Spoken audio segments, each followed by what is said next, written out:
Hey, it's Queen Set Haru, and you are just as sane as I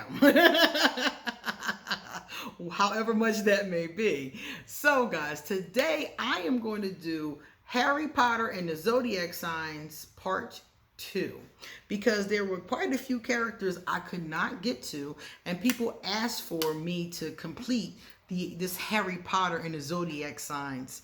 I also am going to do Fantastic Beasts. I got some requests for that. So let's get started. This is Queen Set Haru, and thank you for joining me for another exciting video of Ask an Aquarius. If you haven't already, seriously, please hit the subscribe button and smack the bell. Also, if you like this video, please give it a thumbs up. Pass it on to anybody, everybody who might like it too. And don't forget to leave us a positive comment in the comment section.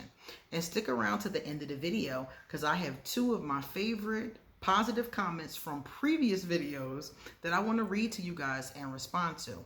One of them might be yours, or you might like what the person has to say. All right, guys, let's get started. Harry Potter Part 2. All right, so the first thing I wanted to tell you guys, people had some questions about the elements and the houses.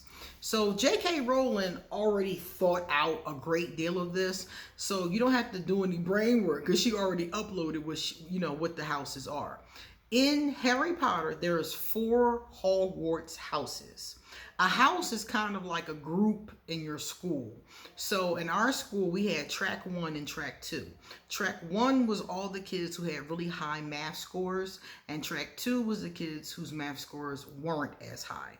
In Hogwarts, they have 4 houses, and they don't have to do with their scores, but their personality. And JK told us what each one is. So Gryffindor house, which is my house, Gryffindor house. Gryffindor house is fire, okay?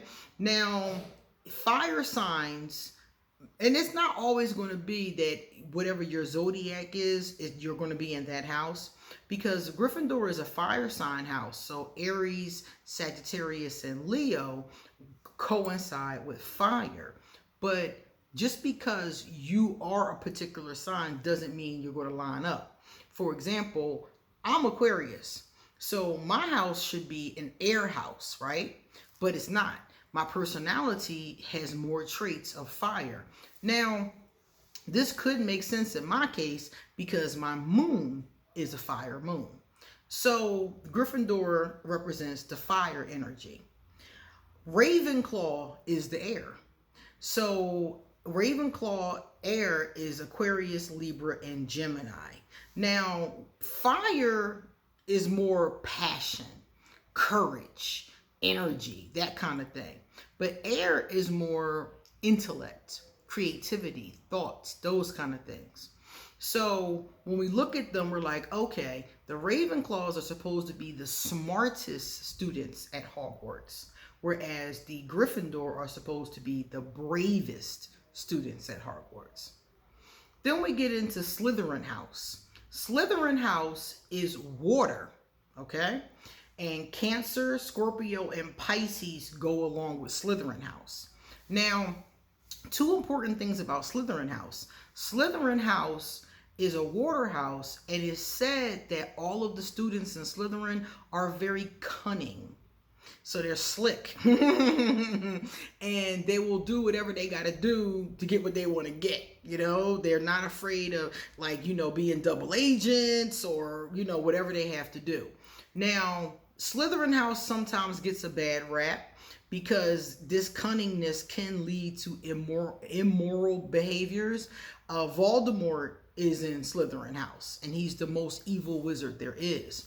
Also, the Weasleys will tell you there hasn't been, matter of fact, Ron Weasley said there hasn't been a witch or wizard who's gone bad who wasn't in Slytherin house.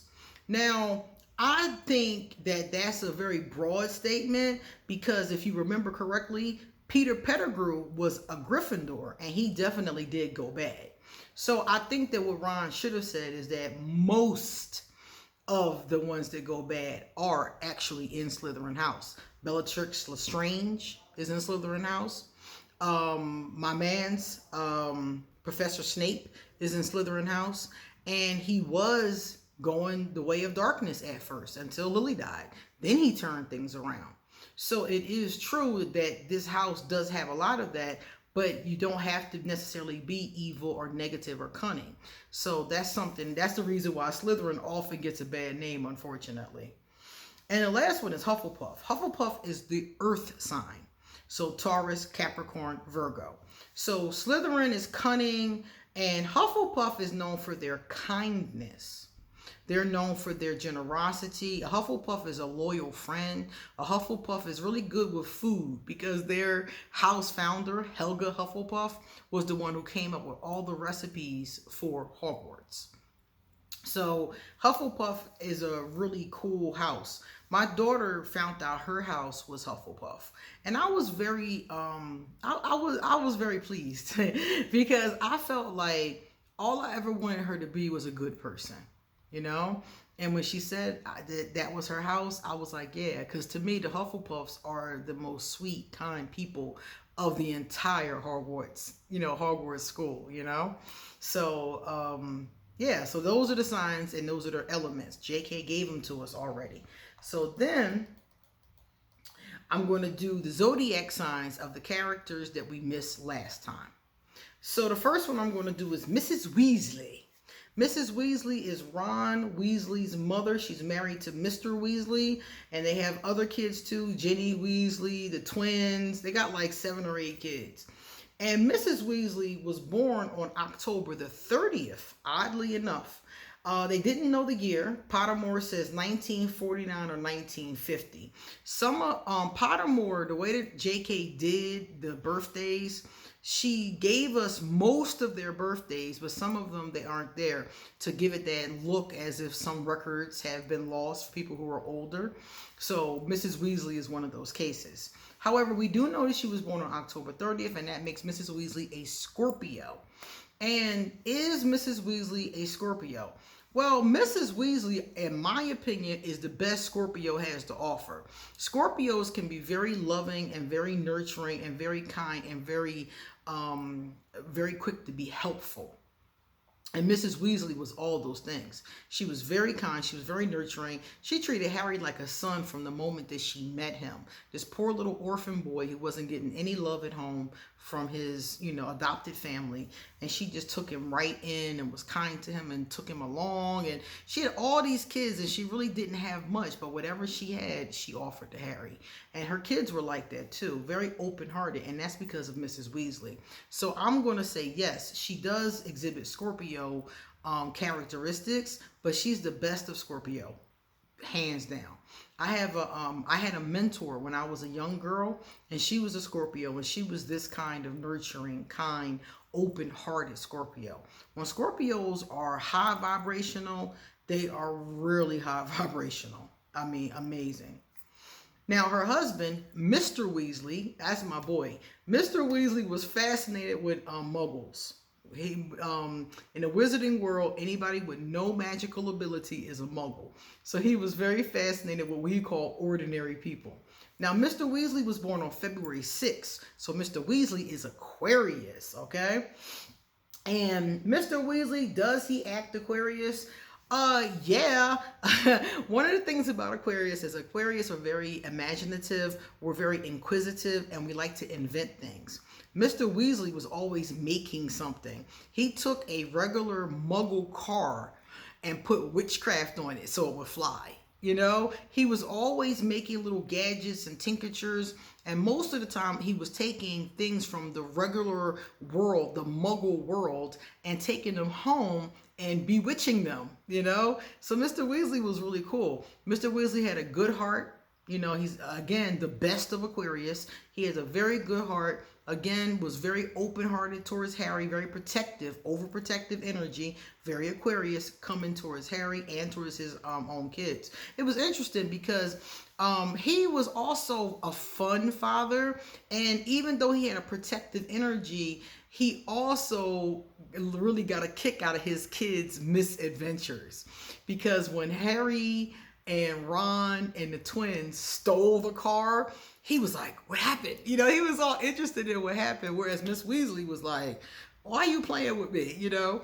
So I was like, yeah, that's very Aquarius as well. That kind of youthful kind of energy and taking glee in, you know, the shenanigans of his children. Very Aquarius father energy. I loved it.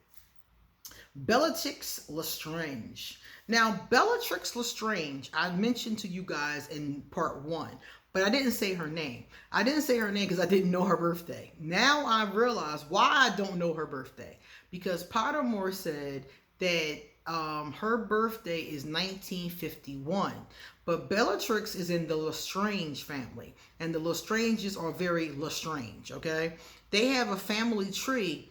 But on the family tree, none of the girls' dates of birth are recorded, just the men. They had one of those patriarchal kind of families, and the women were not seen as important. So they didn't put their date of birth on the family tree, just the year and a flower or something that represented a girl. So very sexist family. The Lestranges are a very odd, messed up family. Anyway, so that's the Lestrange side. And they also said Bellatrix came from the House of Black. And the House of Black, they did something similar with their family tree. I don't remember if it was both of them that did it or just one, but they both had weird things they did with their family tree. And they didn't have Bellatrix's date of birth. So somebody said to me, if I was going to write Bellatrix Lestrange, what zodiac sign would I give her? And I was saying that Bellatrix for me represents the negative aspect of Scorpio. She's one of those cunning, you know, Scorpios. You know, the Scorpios that are like no holds barred. I mean, she had, you know, she was a married woman having relations with Lord Voldemort, gets pregnant by him and has his baby right before the Battle of Hogwarts. Now, you don't know this in the Harry Potter movies. You don't know this in the Harry Potter books. This didn't come out until after in what they call The Cursed Child. Harry Potter and the Cursed Child. It's a play that J.K. Rowling wrote with another group of playwrights. And in that, it tells us that right before the Battle of Hogwarts, Bellatrix gave birth to Lord Voldemort's daughter. So, Bellatrix is a married woman sleeping with Lord Voldemort, got knocked up by him. They say she really didn't have very much affection for her husband at all, and she married him just, you know, because it was her family duty. Because her family, the black side of her family, is Black and Lestrange. Lestrange is the married side. The black side is her mother's maiden side. So, she didn't have a lot of love for her husband, and she was wild. If you watch the movies, Bellatrix wild, killing people and all kind of stuff. She is and very obsessed. I wanted to point out that dark Scorpios, low vibrational Scorpios, sometimes even the higher ones, are obsessive. They obsess about people and things and situations, you know, especially their lovers sometimes. So Bellatrix to me was very obsessed with Lord Voldemort, very obsessed with him as a person, with his whole little thing. And the way he treated her awful. Like when she talked to him with her head down. And I was just like this wild, crazy, you know, woman who for any intents and purposes would probably run any man in the room is meek and mild when it comes to Lord Voldemort. So I think she was an obsessive Scorpio. You can tell me in the comments section, what do you think Bellatrix Lestrange would be, since we have no date of birth for her. The next one I have here is Hagrid. I love Hagrid. Big dude, so sweet, you know, planting flowers and taking care of animals. Hagrid's birthday is December the 6th, 1928. Hagrid is a Sagittarius. Does Hagrid act like a Sag? I don't know any Sagittarius that are as kind and sweet and warm as Hagrid. I'm not going to say they don't exist. I'm just going to say I haven't met them. I have not met them. The Sag is my moon. So for me, it doesn't have that effect on me. My Sag moon makes me more of a wanderer, you know, like a traveler, a philosopher. And I didn't see any of that really with Hagrid. Hagrid's not a philosopher. He doesn't really travel very much. He lives at Hogwarts, He's not the kind of person you would look at in that manner. He's more of an outdoorsy kind of person. I wouldn't have even suspected that he was Sagittarius. I would have thought he was Capricorn because he had more of an earthy kind of energy. But, JK says he's a Sagittarius, so he's a Sagittarius. But to me, he doesn't act like one. Sirius Black. Sirius Black is Harry Potter's godfather. He was murdered, he was imprisoned, and he was eventually murdered. And poor Harry saw him die and screamed. It was awful. Sirius Black was born on November 3rd, 1959, so he is a Scorpio. Sirius Black, does he act like a Scorpio? I would say he does, but again, he's like the best that Scorpio has to offer because he's very caring. It's that Scorpios, when they have that positive energy, they're very caring. He was very caring towards Harry from the moment, he didn't even meet Harry till he was like 12. And from the moment he saw him, he embraced him like a father because Harry's father was dead. And from the moment that Harry found out that he was his godfather and he was innocent of the charges against him, him and Harry were tight. He was good to Harry, sent him presents, made sure he had the things that he needed, gave him advice about, the Dark One. He was just a good godfather, very nurturing, very sweet in that way, but still very wild. Because if you read about his shenanigans as a young man, him and Harry's father, his best friend, and their other two friends, Remus and Peter, they had a lot of shenanigans at Hogwarts. So you can see how he was wild and always, in some stuff. And they said a little bit of a smart mouth, So he had that Scorpio vibration going on, but he was really good as far as his heart is concerned. And those good positive qualities of Scorpio. I noticed that I saw a lot of Scorpios as I was going through today's part 2. The next one is Dolores Umbridge. Dolores Umbridge is probably everybody's favorite villain, or should I say everybody's least favorite villain. I think most people like her less than Voldemort. Because I've seen polls on Harry Potter, Harry Potter groups, and everybody lists her as dead last, Voldemort, then Umbridge. Umbridge was born August 26, 1965. Umbridge is a Virgo. Umbridge came in as I guess she was supposed to audit the school and ended up taking over the school and was abusing the kids. And she was just awful. Umbridge was awful. She was abusing the kids, and she just had a very nasty disposition. And it was weird because she wore all pink. And she had all these kitty cats around. So you would think she was a sweet little cat lady, but she was not. Underneath all of that, she was just straight evil. And was that Virgo? I guess if you have a really awful Virgo, a really awful one, because I don't know too many I don't know a lot of Virgos that are that bad. But she did have the perfectionist thing down. Everything in her office was perfect. Her handwriting, everything that Dolores did was perfect. And Virgos are perfectionists. So she does seem very Virgo in that way. I just think she a mean Virgo. She one of them Virgos you don't want to meet in a dark alley. Very mean. But she did have those other qualities of perfectionism, and she was very into her job. She did her job, even though her job was to harass the kids. She was very effective at it, and most Virgos I know are extremely effective in whatever they choose. Most of them are experts, and she was high up in the Ministry of Magic, so she was definitely an expert in her field. Next is James Potter. James Potter is Harry Potter's father. And I found this to be very interesting because I didn't know this before. But Harry Potter's father was born March 27th, 1960. He's an Aries. Did not know that. And Harry's a Leo. Very interesting. Did James Potter act like an Aries? Yes, he did. They was said that he was very impulsive like an Aries. He was a little bit of a bully, and sometimes Aries are known for being a little bit bullyish or maybe a little too assertive or a little overbearing depending on the person. And James was said to be like that. He was said to, that's what the whole fight between him and Severus Snape was, that they used to bully Snape and Snape hated him. So they would go at it. And he, very aggressive energy, James is not a dislikable character because it does say that he was a kid when he was doing these things, and as he got older, he got more mature and became a more well-rounded person.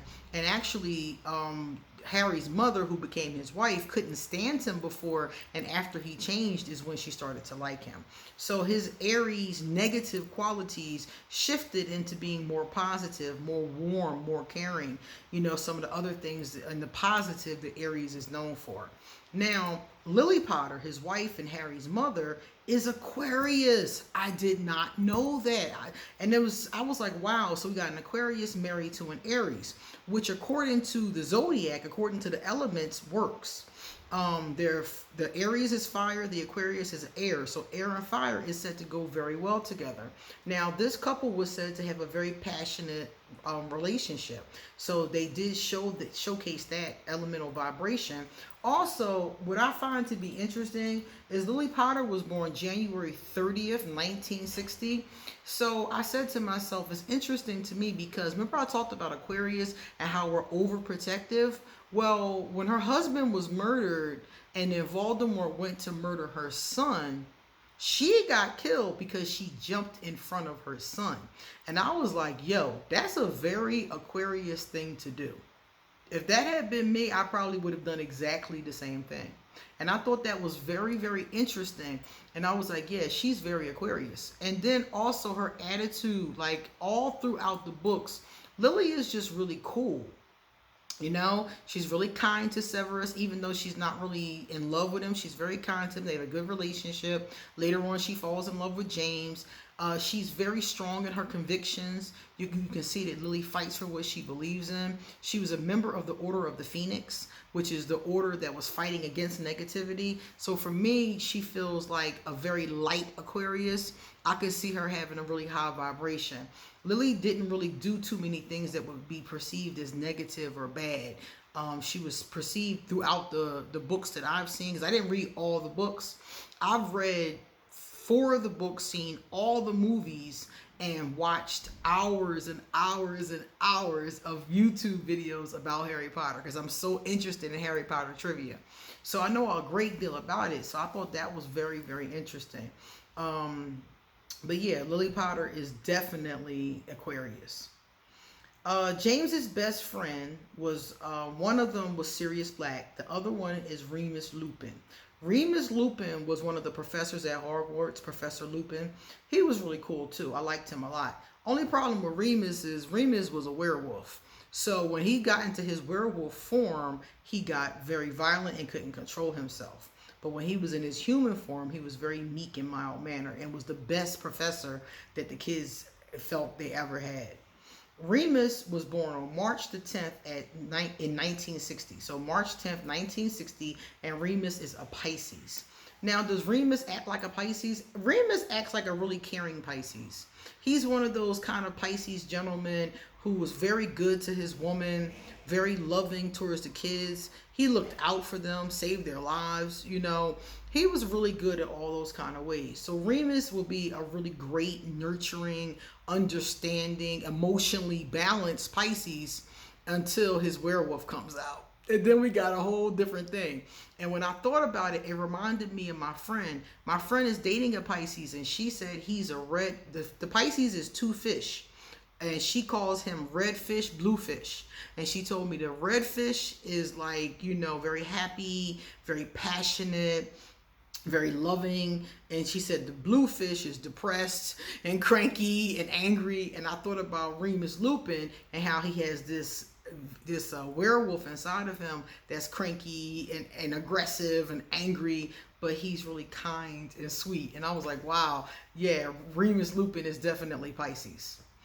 Also, the last 2, okay. This one is Sybil Trulani. Sybil Trulani I had to do because she was one of my favorites. She's the divination teacher. So she would do what I do. She looks in crystal balls and probably got some tarot cards and all kinds of other stuff. So I liked her. She is also a Pisces. March 9th is her birthday. I didn't see a year, but it was March 9th, and she's a Pisces.